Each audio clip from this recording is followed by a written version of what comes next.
Growing up in Washington, D.C. in the 1980s, I didn't know what Juneteenth was. The first mention of it that I can recall was in a black movie set in Texas. It was called Jason's Lyric. I saw it in college. At the time, I wondered if it was a real holiday or made up by the screenwriter. It wasn't until years later that I found out for sure that it was a real thing.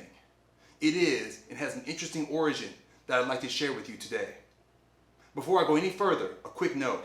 You may hear me refer to both enslaved people and slaves. Where possible, I try to use the term enslaved people rather than the term slave. Being enslaved is not an intrinsic characteristic. It does not define someone. Enslavement is something inflicted upon one person by another. Generally speaking, Juneteenth is a celebration of the liberation of all enslaved people in America at the end of the Civil War. It did indeed originate with African Americans in the state of Texas, and just last year became a federal holiday, the first one established since Martin Luther King Day in 1986. Now, the story of Juneteenth is a story that begins with the liberation of the enslaved people of Texas and continues through the winding path of the black experience in America over the past 160 years. History tells us that the Civil War started on April 12, 1861, with the assault on Fort Sumter by Confederate forces. The reality is, of course, more complicated, but that date serves our purpose of marking the beginning of the end of slavery in Texas and in all the United States. About a year and a half later, on January 1st, 1863, President Lincoln issued the Emancipation Proclamation. This was an executive order issued by the Chief Executive of the United States of America that, for all enslaved people, declared them now and forever free in certain territories. The proclamation explicitly identified the territory it applied to, which was all or part of certain states that were in rebellion. There were, and I guess in a sense still are, legal questions about how constitutional the Emancipation Proclamation was. Previous pro-slavery decisions by the Supreme Court had seemingly placed enslaved persons into the category of Fifth Amendment protected property. In the text, the proclamation described itself as a fit and necessary war measure that applied to states and parts of states wherein the people thereof are in rebellion. Now, later actions, including, of course, the ratification of the 13th Amendment, would make this legal question moot. But it's worth noting here the legal controversy of that action. Slavery had been outlawed in most, but not all, of the non-rebelling states. Slavery was still legal in Maryland, Missouri, Kentucky, and Delaware. The enslaved people of those states were not freed by the Emancipation Proclamation. Neither were those in parts of Louisiana that were already under Union control. Neither were those in Tennessee, as that state had mostly returned to Union control. Portions of Virginia were also exempted from the proclamation.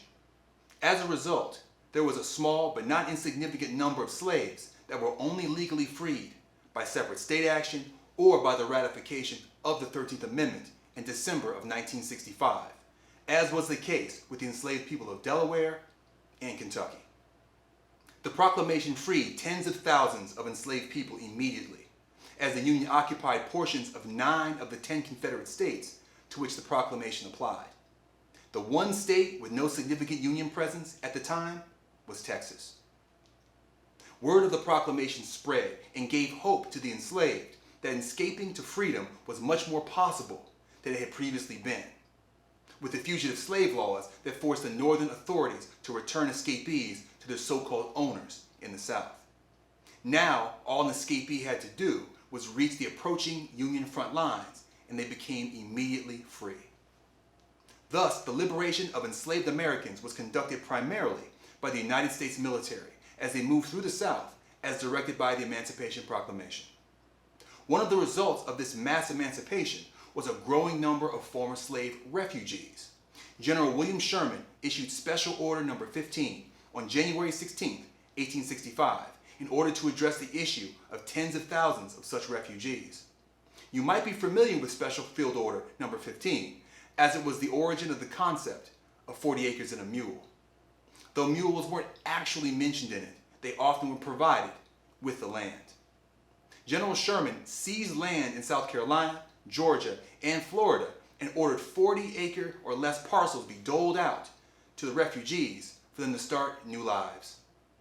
Unfortunately, President Lincoln was assassinated just 4 months later, and his VP, Andrew Johnson, became president. Johnson gave a lot of that land back to the previous owners, as long as they were willing to take loyalty oaths. The end of the Civil War is attributed to when Confederate General Robert E. Lee surrendered in April of 1865 at Appomattox. However, the Confederate Army functionally surrendered in a more piecemeal fashion as Union forces continued to advance through the South, claiming territory and liberating enslaved people as they went. On June 19th of 1865, 2 months after Appomattox, in Galveston, Texas, General Gordon Granger issued General Order No. 3. It stated that in accordance with the Emancipation Proclamation, all enslaved people in Texas had been granted their freedom. In that very same order, the formerly enslaved were advised to remain quote-unquote quietly in their present homes and seek wages for their work. So for some, slavery didn't functionally end, and for many, the material conditions of their lives didn't immediately improve. I think it's important to note here, too, that Galveston isn't just another town in Texas. It served as a major slave port near the city of Houston, along the Gulf Coast. Many people were brought into this country for the purpose of enslavement through Galveston. For this announcement to be made there was, I think, symbolic and particularly significant for the local African American community. There were reports of celebrations in Galveston that same year after the announcement. With the next year, 1866, came the first major celebrations in Texas of what would become known as Juneteenth. At the time, it was referred to as Jubilee Day, a reference to the biblical term Jubilee that signified the release of enslaved people, forgiveness of debts, and repatriation of property. Austin, Texas had their first Jubilee Day celebration the next year in 1867. In the early days of Juneteenth, some black communities faced challenges in trying to organize public celebrations. Segregation prevented the use of certain locales. Same with the use of public facilities. As a result, some communities raised money to buy land to have celebrations on. Houston's Emancipation Park is one such parcel of land. The term Juneteenth comes from the merging of the words June and 19th, forming Juneteenth. It began to see usage as early as the 1890s, and that usage grew over the next 2 decades.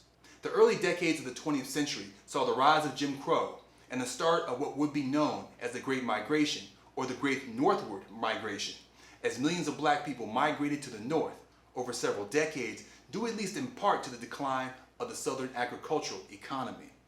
Juneteenth remained a regional holiday during this era, and if anything, saw a decline in public celebration. However, coming out of the Great Depression and continuing through the time of World War II, there was a resurgence in the holiday, at first in Texas and then, in subsequent decades, elsewhere. For example, from 1936 to 1951, Juneteenth was celebrated at the Texas State Fair. In 1938, Texas Governor James Allred even issued a proclamation of June 20th, 1938 as Emancipation Day. Not the 19th because it happened to fall on a Sunday that particular year. In the 1950s and 60s, Juneteenth seemingly remained mostly a regional holiday. However, with the aforementioned Great Migration, I suspect the tradition had already made its way well outside Texas by then, at least in the hearts and minds of African Americans. By the 1970s, there were recorded public celebrations of Juneteenth in Milwaukee, Minneapolis, and other cities outside of Texas. Meanwhile, in Texas, a movement had gained steam to make Juneteenth an official state holiday, and on January 1st, 1980, that happened. By the year 2000, 3 additional states officially observed Juneteenth. By 2002, the total had reached 8. By 2019, almost every state in the Union officially recognized Juneteenth, including my hometown of Washington, D.C. Although Texas, at that time, was the only state that had made it a paid holiday for state employees. And on June 15, 2021, the U.S. Senate passed the Juneteenth National Independence Day Act, which would establish Juneteenth as a federal holiday. It subsequently passed through the House of Representatives, too. Although that vote wasn't unanimous, 14 House members actually voted against it. Fortunately, it didn't need to be unanimous, and President Biden signed it into law on June 17, 2021. Holidays, like statues, often act as historical markers reflecting the culture at the time of their enactment, or in the case of statues, the time of their construction, for better or for worse. Then moving forward, they act as a reminder of the values that they signify. In this case, despite the otherwise politically fractured and generally troubled state of our society, I think it bodes well that in the year 2021, we established a day to both remember that we once enslaved our fellow Americans and also celebrate their liberation. Thank you for watching and learning a little about Juneteenth National Independence Day.